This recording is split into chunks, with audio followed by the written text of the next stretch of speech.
Hi, this is Scott Garibay, and today I want to talk about Dungeons & Dragons 5th Edition, and I specifically want to talk about the effect that that YouTube has on the D&D community and on the game itself. YouTube is, I think, one of the most misunderstood forces on the planet today. It is truly incredible. It, frankly, in my opinion, it has no peers. Now, I understand Twitch is there. I do not like Twitch. I do not understand why anyone watches Twitch. I can't understand any video platform that is like, hey, come on over and put your stuff on our platform. Will it be here an hour from now? We don't know. I don't know. I have no idea why anyone uses Twitch. YouTube is real. I have 7 years of content on YouTube. You put a video on it, it stays in place. And it can be watched by anyone, anywhere. So if you got some nonsense video streaming service that comes up that can do less than that, I really don't care. I do not get why a single person on the planet bothers with Twitch for 30 seconds. All right? So YouTube is real, right? And I think we don't understand how much YouTube affects Dungeons & Dragons and the Dungeons & Dragons community. It is massive. Truly, truly massive. So let's talk about what's there, how it works, why it works the way it works. All right? So here's where it goes. So what happens with YouTube and Dungeons & Dragons? So I think the best way to understand this is just to give you a story that has happened in the last 12 months that tells you the power of YouTube. So, by the way, we're going to talk about Magic the Gathering. Why are we talking about Magic the Gathering? Because it's a hair's breadth away from your Dungeons & Dragons game. The next Magic the Gathering set is called Magic the Gathering Adventures in Forgotten Realms, right? D&D and Magic the Gathering are being braided together, tight, right? So basically, Magic the Gathering has a lot of channels who do great coverage. Probably the best coverage channel on the planet for Dungeons & Dragons is the Command Zone.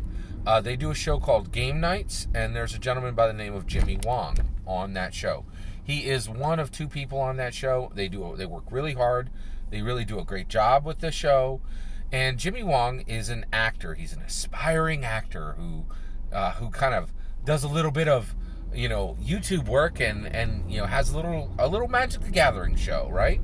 So what's amazing to me is Jimmy Wong just announced to everybody, he's like, oh, hey, thanks so much for watching me on my YouTube channel, Command Zone, that has 450,000 subs.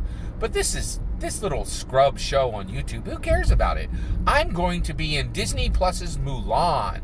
I'm a real actor, and I'll have a real role, and you'll see me on the real big screen, right? Now, he didn't say any of that,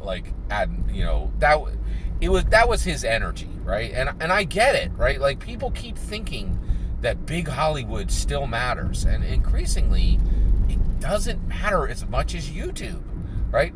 So, Mulan, Disney Plus's Mulan came out. No one watched it. The few people who did watch it was like, what was that nonsense? Like, you made a movie based on an animated show, and your movie doesn't even contain 1/10 of the entertainment, right? Like that the animated show that the animated movie that's 20 years old had, right? So Jimmy Wong's big break turns into nothing. It just evaporates in the sun, right? In an afternoon, right? But then Jimmy Wong's little YouTube channel with 450,000 subs has Post Malone on to play Magic the Gathering. And that's why I think we really need to understand that Dungeons & Dragons has been YouTube has been a booster rocket for Dungeons & Dragons. And Dungeons & Dragons' fate is tied to YouTube now, right? It carries live streams. It carries game recaps. It carries innumerable debates. It carries commentary. It carries news, right? And YouTube is growing like nuts. And old Hollywood is shriveling, right?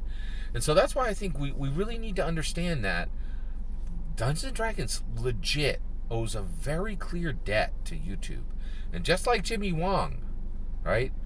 YouTube may end up doing far more for for D&D than big Hollywood will. I hope that the movie bursts through, but if it doesn't, we still have a major carrier of content that loves, YouTube loves D&D, D&D loves YouTube. It's a marriage made in heaven, right? And long may they be happy together. I'm very convinced of this, and I just want to take a minute and say thank you to YouTube for how much of a catapult you have been for D&D content, and for continuing to carry my content. It's no small thing. I think Jimmy Wong realizes now YouTube may be far better than big Hollywood ever will be for his future, and I think in the end YouTube may be far better for D&D's future than big Hollywood ever proves to be. That's my opinion. I'd love to hear your thoughts. Let me know in the comments below. Please consider liking and subscribing, and have a wonderful millennium.